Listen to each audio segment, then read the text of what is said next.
Hello and good morning. I am very excited to start this graphics programming module.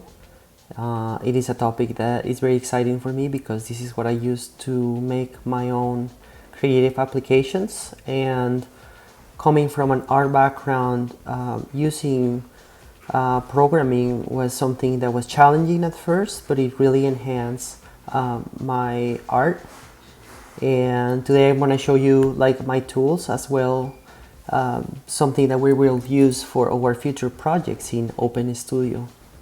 So our objective today is here on the screen, and we might ask what is a compiler, what is processing, and that's what we're going to be learning today. And one of the things that I really liked about starting with processing is that I was able to start coding from day one. I was able to very quickly start seeing how my code was reflected in the screen and to test really interesting programming concepts, and also incorporate some concepts from geometry and visual art. So our first step is going to be to download this program. It was developed in MIT by Casey Rias and Ben Fry. And what they had in mind was to create a software that was accessible to visual artists and designers with little programming experience, but it's a very robust programming environment as well. So we're just going to start going to that website, www.processing.org, and you're going to get here. And I highly recommend everything that you find in this page. The reference is a place where we're going to be looking a lot for those new types of functions.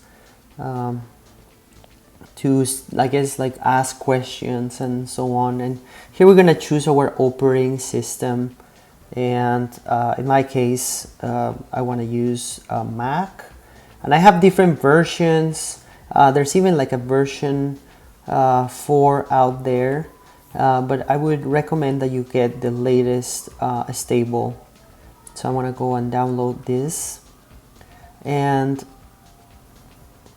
it is you might decide to donate. I donate every year to the Processing Foundation, but this is not an obligation to use the software.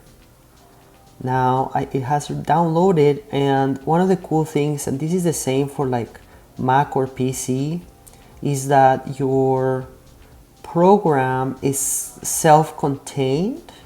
So it's just basically this app, and all you really have to do is just double click on that app. I have previously the correct way is to just drag it to your applications folder.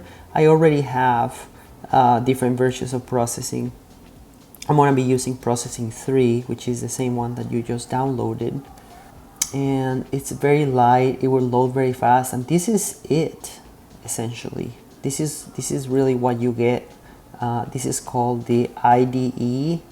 Right now you can type words. It seems oh, this is just another word program, but it has different elements. It has a stop and play button.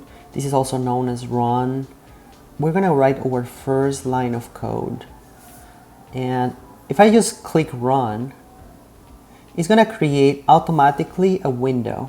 There's no code here, but that's what processing is going to do by default, because it is created for visual art and design. Making interactive applications is extremely easy, so that's why we're going to be using it. So the first line of code is called size, and code is using words that represent actions in the logic of the computer. So for example, size, these have been predefined by the people that created the software, and I'm gonna say 640, 480, and this is gonna be the size in pixels of my program. So I'm going to type that in, and then at the end I'm going to put semicolon. I want to make my letters a little bigger here in my processing preferences, just so you can see better. Okay, so if I run this line of code, it's telling the computer to create a window that is 640 pixels on the x-axis and 480 on the y-axis. So if I click play, it had created this window here. So that is really the first foundation of code. We have a place where we write. We're gonna have this window here on the bottom. This is the debugging window that will help you will show you when there's syntax errors. And what's a syntax error? Like typing something wrong. So the debugger is already telling you this function does not exist. So that's very helpful for, and functions are going to have colors. So let's take a look now at the first functions, and this is something that like you don't have to know them right away. We're going to be teaching you functions, and the first things that you do when you are creating interactive applications is you start from the geometric primitives. So you can find this handout in the toolbox in this module that you can use, and you can see here that I have already defined size as the width and height on the window. So this is a little cheat sheet that will help you remember what functions to use for particular things. So I'm going to show you like the very first ones for the time being. We have size, we have point, background, fill, and also we're going to be talking about color shortly. So now, as you can see here, it says RGB. These are going to be the values of red, green, and blue. So those are going to be actual values that we will learn. But first, let's apply one of these functions here to create, for example, a circle. Okay. So if I'm saying my design is 640 by 480, then I can say, well, I want to make a rectangle that is on X, would be the position on the X-axis, and the position on the Y-axis, and then tell me what the width and the height of that rectangle is. So I'm just simply going to type in rect, which is the function for rectangle. I want to say 0, 0, because I want to know where is that origin in my screen.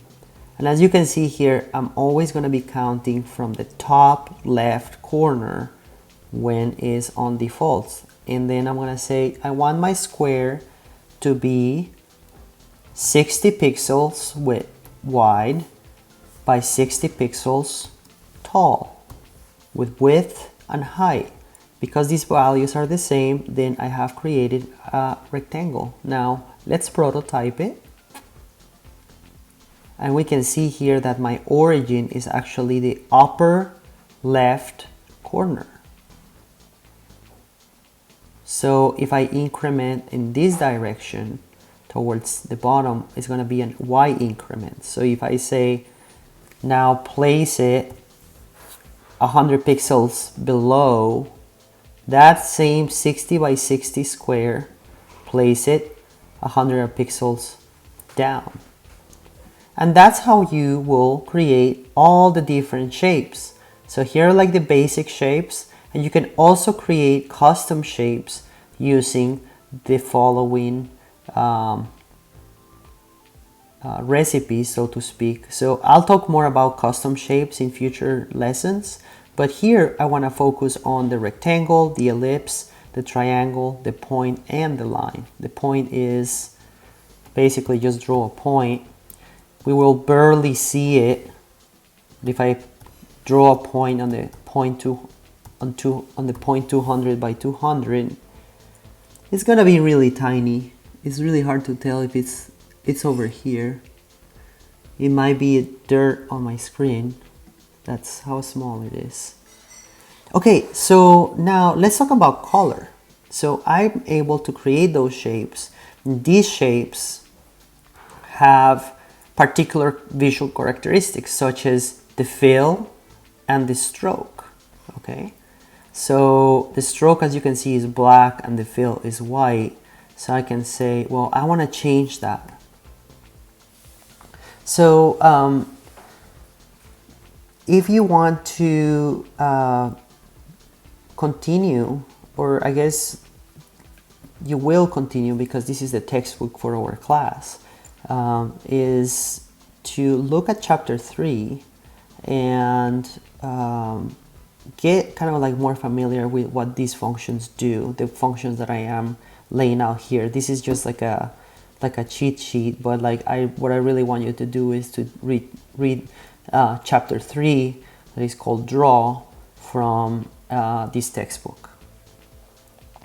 So one of the things that is really cool about computer graphics is that you only need 3 values, and these 3 values are red, green, and blue. And this is because in our eyes, our photosensitive cells are called cones and rods. So the cones are responsible for the color vision, and what you will be having you have cells that are sensitive to these 3 colors, and based on the amount of those colors and how they combine, they will produce different colors. So that's why we can create the illusion of, for example, these 3 colors combined make this tan color, and these are the primary colors of light. We can get up to 17 million possible combinations with having a system in which our values are from 0 to 255. So we have 255 levels of red, 255 levels of blue, and 255 levels of green in computer graphics, which will produce plenty of colors for us to explore. So this is what the RGB system will look like. So if you would want to know which colors to produce from these primaries, you're going to have these secondaries. And remember, this is kind of opposite to what you do with mixing color. This is the additive system where like you mix all the colors and you're going to have white light.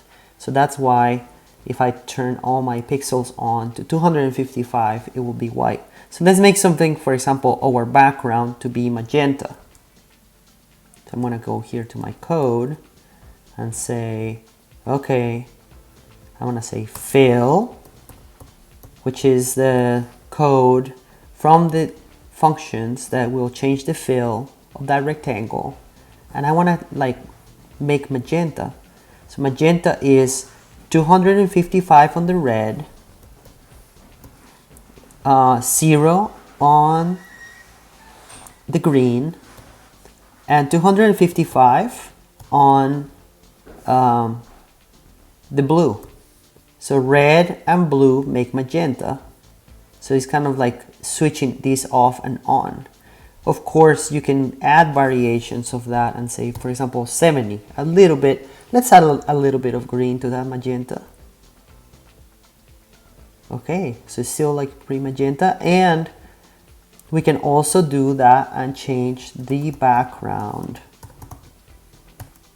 And we have a very cool tool here called Color Selector on the top window of processing, where we can actually just like simply pick the color on the color wheel, you can just move. You can see the colors. You can move on the degrees of hue, and here you're going to be changing the amount of light and value and contrast by using these two grids. So you're gonna get your final color here, and here the color that I want is 103, 229, and 232. So I want to type in that 103, 229, and 232. All right. Now I have my background. Okay, so this is going to be something that I want you to practice with. I want you to go back at our list of functions and look at how these different parameters will change other aspects. For example, the color of the stroke. When we have alpha, is that we also have levels of transparency. So if I say here, fill 10, then my magenta, I'm gonna say fill 120, so it's a little bit more visible. You can see that this is gonna be transparent a little bit. So what I want you to do is like look at these functions and play with changing the colors, creating different shapes, positioning on different places. Because I need you to practice this for what's coming next. So thank you so much for seeing this first lesson, and in the next one we're gonna start already doing more interesting interactive stuff. So practice a little bit and I'll see you shortly. Bye.